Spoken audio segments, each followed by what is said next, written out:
भक्तों, भगवान गणेश बुद्धि, समृद्धि और संतान के दाता हैं। यदि आपके जीवन में संतान प्राप्ति में बाधा, संतान के स्वास्थ्य या भविष्य को लेकर चिंता या संतान से जुड़ी किसी भी प्रकार की समस्या है, तो आप श्री गणेश जी की आराधना और उनके मंत्रों का जाप अवश्य करें। भगवान गणेश के मंत्रों का नियमित 108 बार जाप करने से आपके पुत्र पर बने हुए सारे संकट एक बार में ही खत्म हो जाएंगे और आपके पुत्र पर भगवान गणेश की असीम कृपा बनी रहेगी। इसलिए आज हम आपको भगवान गणेश का एक ऐसा चमत्कारी और प्रभावशाली मंत्र बताने जा रहे हैं, जिस मंत्र के नियमित 108 बार जाप करने से आपका पुत्र हमेशा खुश रहेगा और उसका स्वास्थ्य हमेशा अच्छा बना रहेगा। आपके पुत्र को उसके भविष्य में कभी भी असफलता प्राप्त नहीं होगी, उसका जीवन हमेशा खुशियों से भर जाएगा। इसलिए प्यारे भक्तों, इस मंत्र का नियमित 108 बार जाप करें। यह गणेश जी का अचूक मंत्र है, इसलिए इस मंत्र का नियमित 108 बार जाप करें। यदि आप इस मंत्र का नियमित 108 बार जाप करने में असफल हैं, तो आप इस वीडियो को अपने मोबाइल फ़ोन पर या स्पीकर पर चलाकर नियमित सुनें। अगर आप भगवान गणेश जी की असीम कृपा प्राप्त करना चाहते हैं और उनका आशीर्वाद अपने ऊपर बनाए रखना चाहते हैं, तो इस वीडियो को लाइक और चैनल को सब्सक्राइब जरूर कर दीजिए और कमेंट बॉक्स में जय श्री गणेश अवश्य लिख दीजिए। तो चलिए भक्तों, मंत्र का जाप करना प्रारंभ करते हैं। ओम ग्लौम गम गणपतये सर्वदुष्ट ग्रहे बाधा विनाशाय स्वाहा। ओम ग्लौम गम गणपतये सर्वदुष्ट ग्रहे बाधा विनाशाय स्वाहा। ओम ग्लौम गम गणपतये सर्वदुष्ट ग्रहे बाधा विनाशाय स्वाहा। ओम ग्लौम गम गणपतये सर्वदुष्ट ग्रहे बाधा विनाशाय स्वाहा। ओम ग्लौम गम गणपतये सर्वदुष्ट ग्रहे बाधा विनाशाय स्वाहा। ओम ग्लौम गम गणपतये सर्वदुष्ट ग्रहे बाधा विनाशाय स्वाहा। ओम ग्लौम गम गणपतये सर्वदुष्ट ग्रहे बाधा विनाशाय स्वाहा।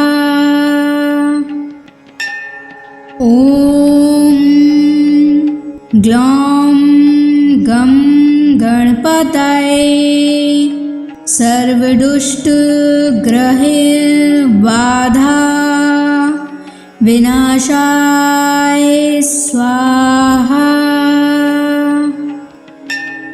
ओम ग्लौम गम गणपतये सर्वदुष्ट ग्रहे बाधा विनाशाय स्वाहा। ओम ग्लौम गम गणपतये सर्वदुष्ट ग्रहे बाधा विनाशाय स्वाहा। ओम ग्लौं गं गणपतये सर्वदुष्टग्रहबाधा विनाशाय स्वाहा। ॐ ग्लौं गं गणपतये सर्वदुष्टग्रहबाधा विनाशाय स्वाहा। ॐ ग्लौं गं गणपतये सर्वदुष्टग्रहबाधा विनाशाय स्वाहा। ॐ ग्लौं गं गणपतये सर्वदुष्टग्रहबाधा विनाशाय स्वाहा। ॐ ग्लौं गं गणपतये सर्वदुष्टग्रहबाधा विनाशाय स्वाहा। ॐ ग्लौं गं गणपतये सर्वदुष्टग्रहबाधा विनाशाय स्वाहा। ॐ ग्लौं गं गणपतये सर्वदुष्टग्रहबाधा विनाशाय स्वाहा। ॐ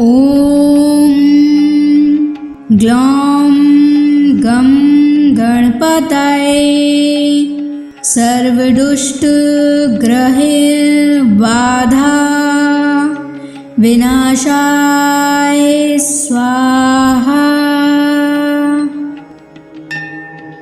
ॐ ग्लौं गं गणपतये सर्वदुष्टग्रहबाधा विनाशाय स्वाहा।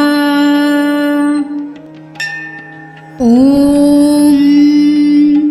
ग्लौं गं गणपतये सर्वदुष्टग्रहबाधा विनाशाय स्वाहा। ॐ ग्लौं गं गणपतये सर्वदुष्टग्रहबाधा विनाशाय स्वाहा। ॐ ग्लौं गं गणपतये सर्वदुष्टग्रहबाधा विनाशाय स्वाहा। ॐ ग्लौं गं गणपतये सर्वदुष्टग्रहबाधा विनाशाय स्वाहा। ॐ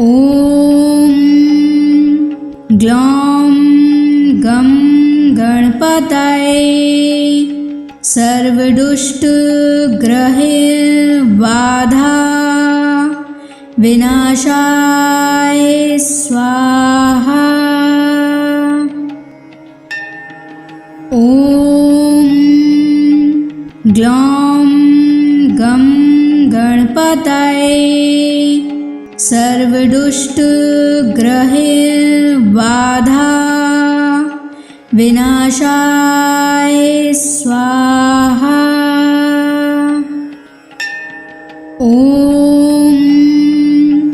ग्लौं गं गणपतये सर्वदुष्टग्रहैर्बाधा विनाशाय स्वाहा।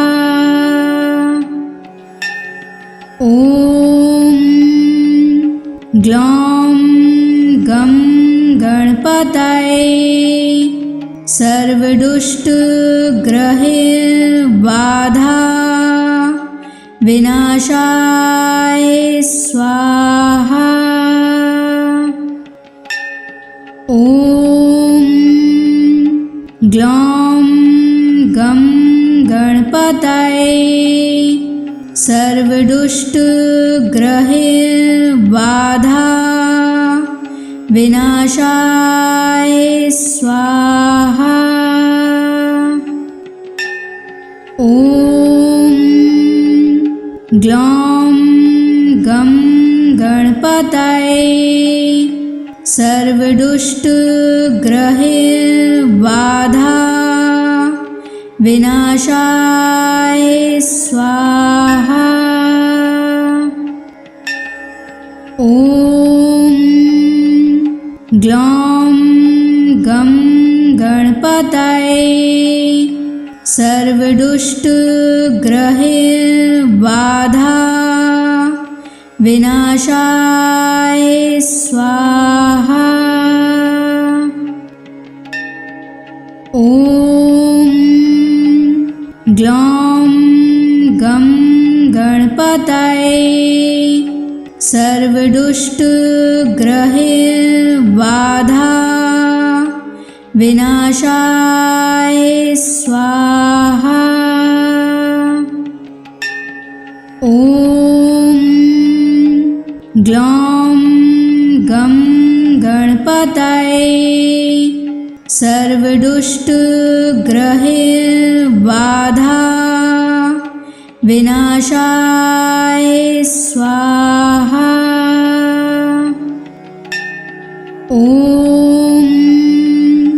ग्लौं गं गणपतये सर्वदुष्टग्रहैर्बाधा विनाशाय स्वाहा। ॐ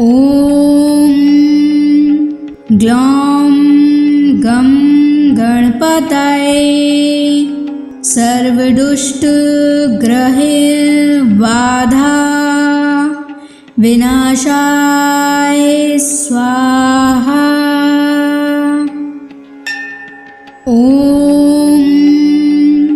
ग्लौं गं गणपतये सर्वदुष्टग्रहैर्बाधा विनाशाय स्वाहा। ॐ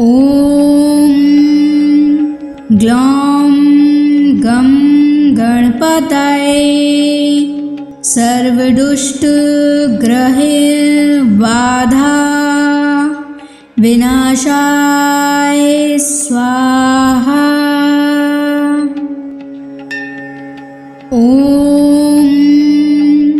ग्लौं गं गणपतये सर्वदुष्टग्रहैर्बाधा विनाशाय स्वाहा।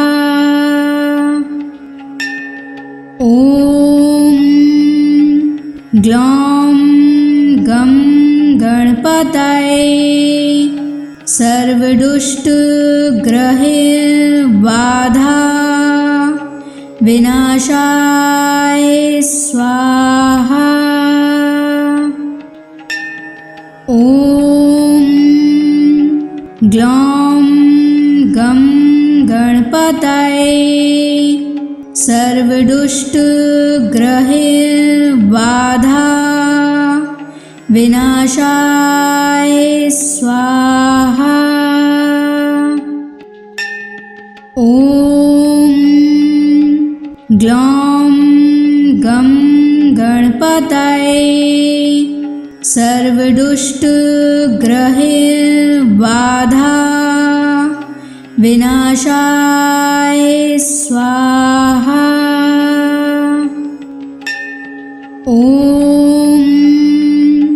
ग्लौं गं गणपतये सर्वदुष्टग्रहबाधा विनाशाय स्वाहा। ॐ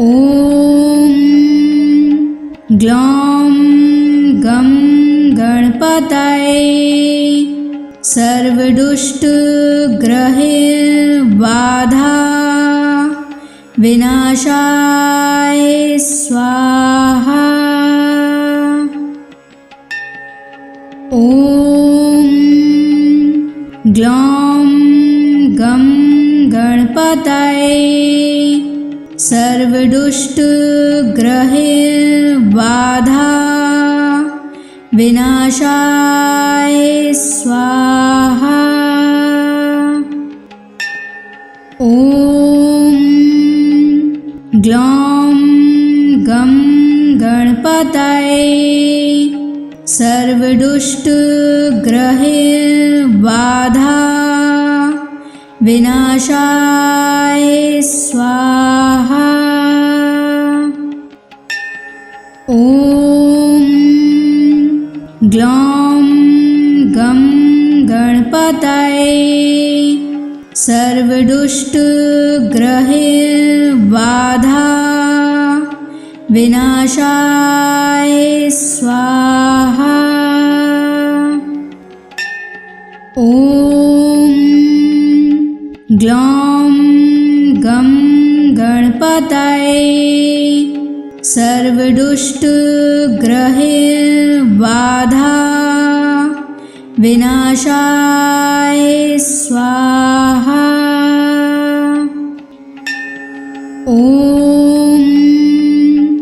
ग्लौं गं गणपतये सर्वदुष्टग्रहबाधा विनाशाय स्वाहा। ॐ ग्लौं गं गणपतये सर्वदुष्टग्रहबाधा विनाशाय स्वाहा। ॐ ग्लौं गं गणपतये सर्वदुष्टग्रहबाधा विनाशाय स्वाहा। ॐ ग्लौं गं गणपतये सर्वदुष्टग्रहबाधा विनाशाय स्वाहा। ॐ ग्लौं गं गणपतये सर्वदुष्टग्रहबाधा विनाशाय स्वाहा। ॐ ग्लौं गं गणपतये सर्वदुष्टग्रहबाधा विनाशाय स्वाहा। ॐ ग्लौं गं गणपतये सर्वदुष्टग्रहबाधा विनाशाय स्वाहा। ॐ ग्लौं गं गणपतये सर्वदुष्टग्रहबाधा विनाशाय स्वाहा। ॐ ग्लौं गं गणपतये सर्वदुष्टग्रहबाधा विनाशाय स्वाहा। ॐ ग्लौं गं गणपतये सर्वदुष्टग्रहबाधा विनाशाय स्वाहा। ॐ ग्लौं गं गणपतये सर्वदुष्टग्रहबाधा विनाशाय स्वाहा। ॐ ग्लौं गं गणपतये सर्वदुष्टग्रहबाधा विनाशाय स्वाहा। ॐ ग्लौं गं गणपतये सर्वदुष्टग्रहबाधा विनाशाय स्वाहा। ॐ ग्लौं गं गणपतये सर्वदुष्टग्रहबाधा विनाशाय स्वाहा। ॐ ग्लौं गं गणपतये सर्वदुष्टग्रहबाधा विनाशाय स्वाहा। ॐ ग्लौं गं गणपतये सर्वदुष्टग्रहबाधा विनाशाय स्वाहा। ॐ ग्लौं गं गणपतये सर्वदुष्टग्रहबाधा विनाशाय स्वाहा। ॐ ग्लौं गं गणपतये सर्वदुष्टग्रहबाधा विनाशाय स्वाहा। ॐ ग्लौं गं गणपतये सर्वदुष्टग्रहबाधा विनाशाय स्वाहा। ॐ ग्लौं गं गणपतये सर्वदुष्टग्रहबाधा विनाशाय स्वाहा। ॐ ग्लौं गं गणपतये सर्वदुष्टग्रहबाधा विनाशाय स्वाहा। ॐ ग्लौं गं गणपतये सर्वदुष्टग्रहबाधा सर्वदुष्टग्रहैर्बाधा विनाशाय स्वाहा। ॐ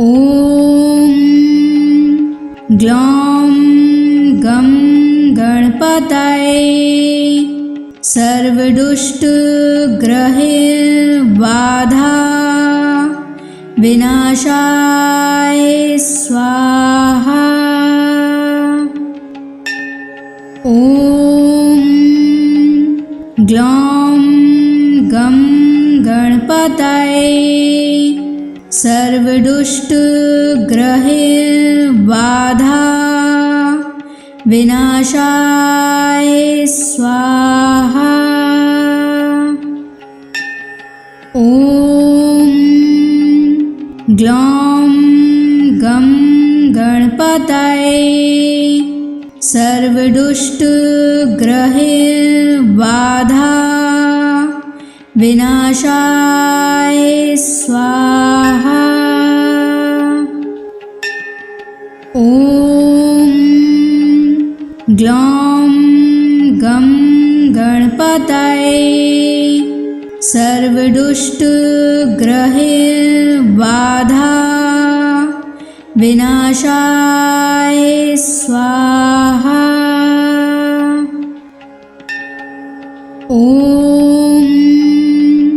ग्लौं गं गणपतये सर्वदुष्टग्रहैर्बाधा विनाशाय स्वाहा।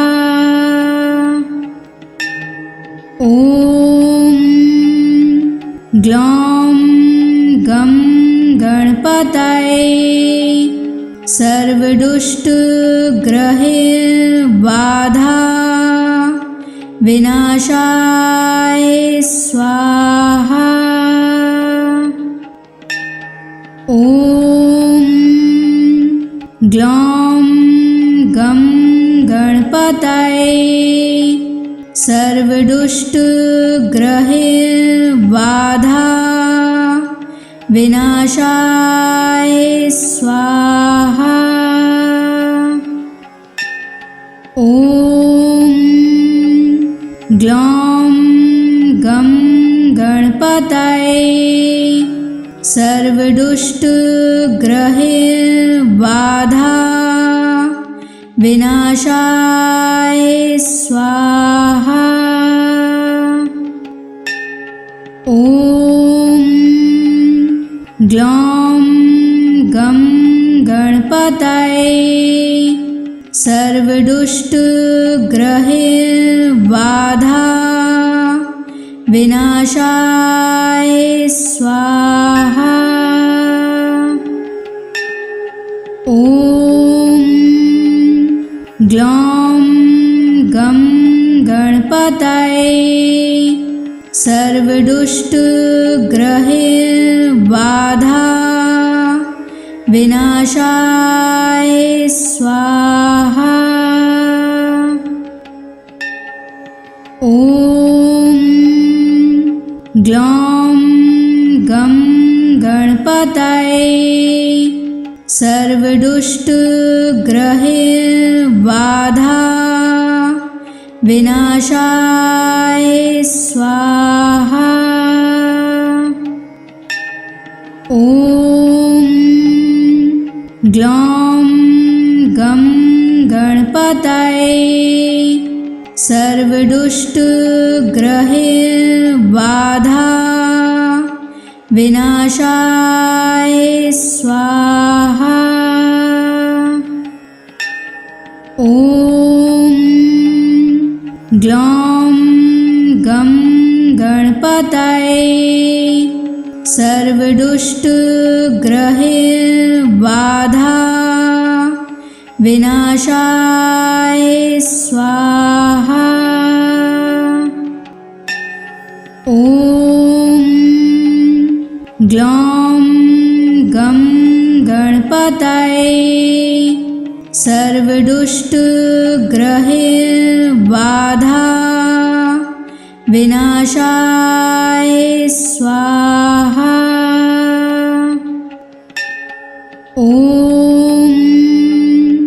ग्लौं गं गणपतये सर्वदुष्टग्रहबाधा विनाशाय स्वाहा। ॐ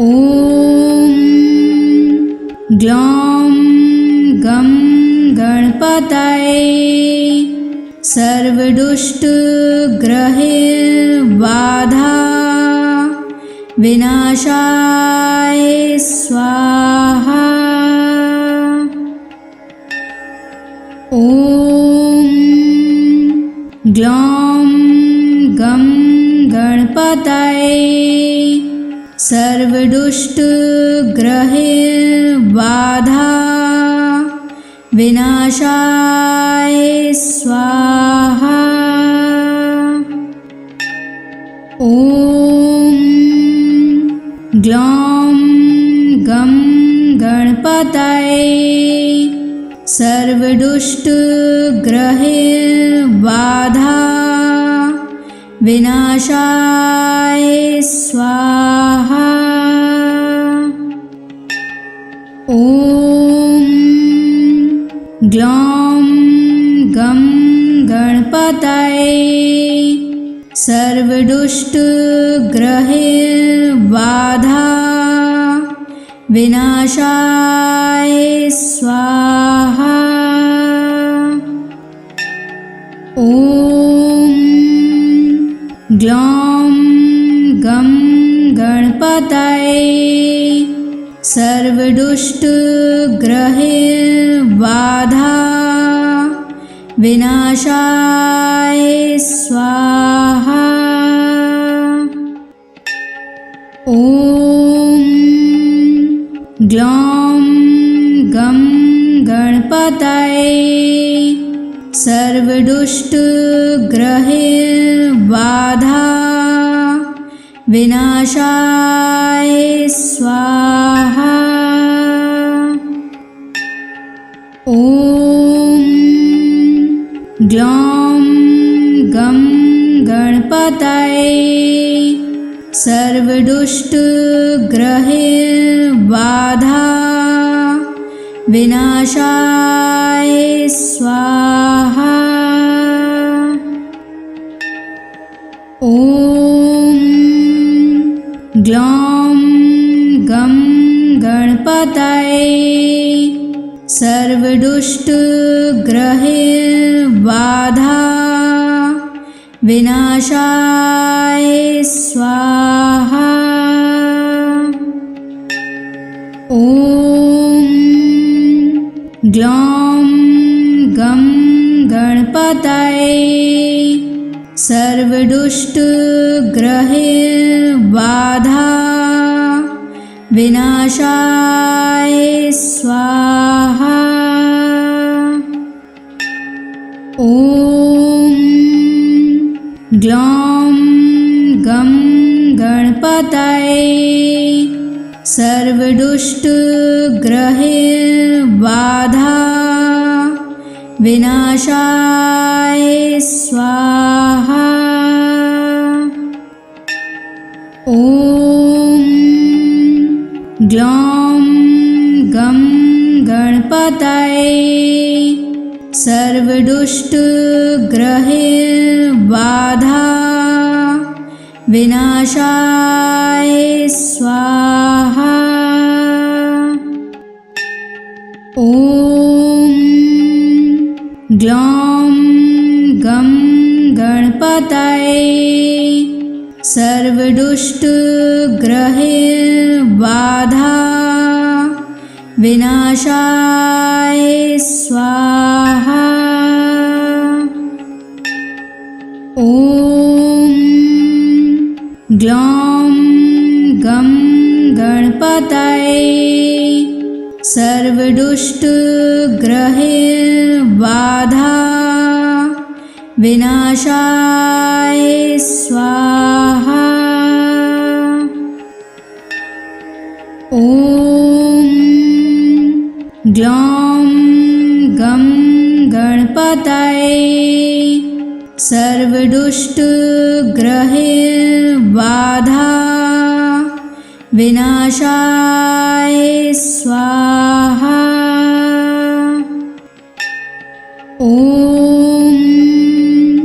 ग्लौं गं गणपतये सर्वदुष्टग्रहैर्बाधा विनाशाय स्वाहा। ॐ ग्लौं गं गणपतये सर्वदुष्टग्रहैर्बाधा विनाशाय स्वाहा। ॐ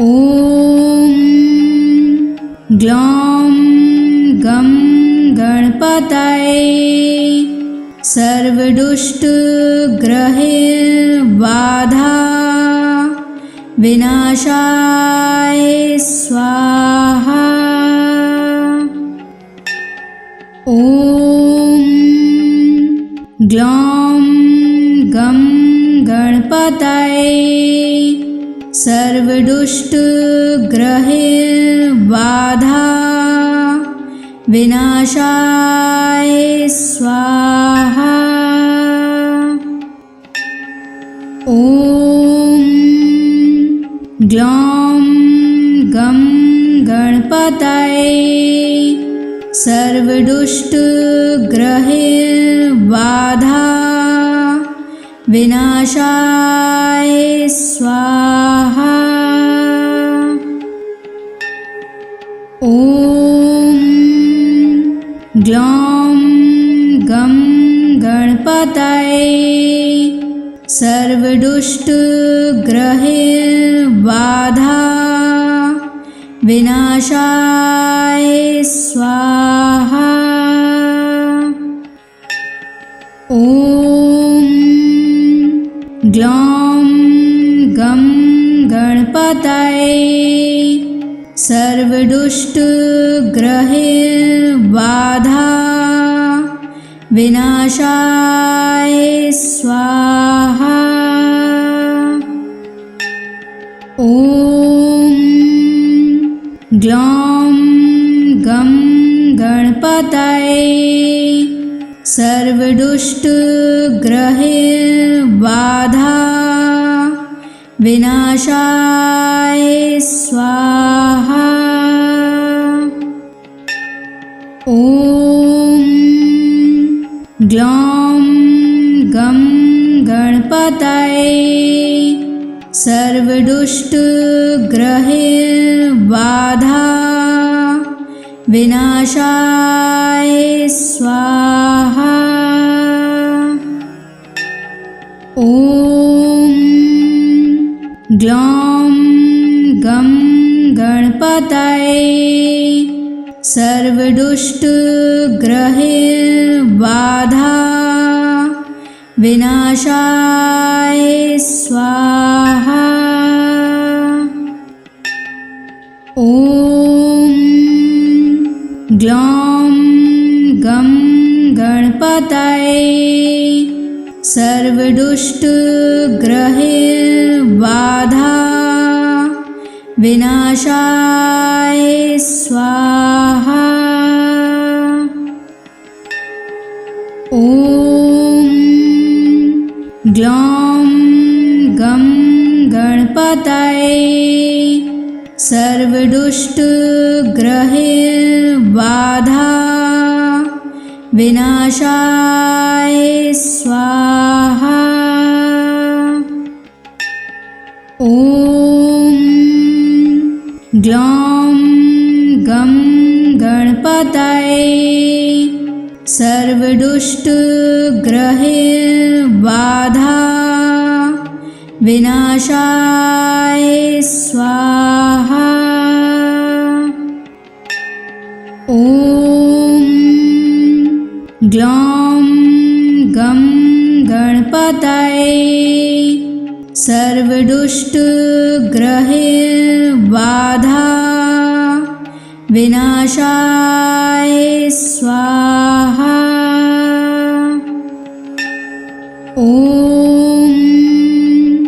ग्लौं गं गणपतये सर्वदुष्टग्रहबाधा विनाशाय स्वाहा। ॐ ग्लौं गं गणपतये सर्वदुष्टग्रहबाधा विनाशाय स्वाहा। ॐ ग्लौं गं गणपतये सर्वदुष्टग्रहबाधा विनाशाय स्वाहा। ॐ ग्लौं गं गणपतये सर्वदुष्टग्रहबाधा विनाशाय स्वाहा। ॐ ग्लौं गं गणपतये सर्वदुष्टग्रहबाधा विनाशाय स्वाहा। ॐ ग्लौं गं गणपतये सर्वदुष्टग्रहबाधा विनाशाय स्वाहा। ॐ ग्लौं गं गणपतये सर्वदुष्टग्रहबाधा विनाशाय स्वाहा। ॐ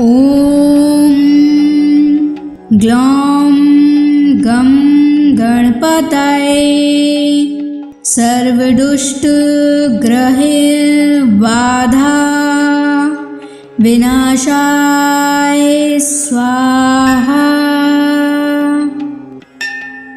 ॐ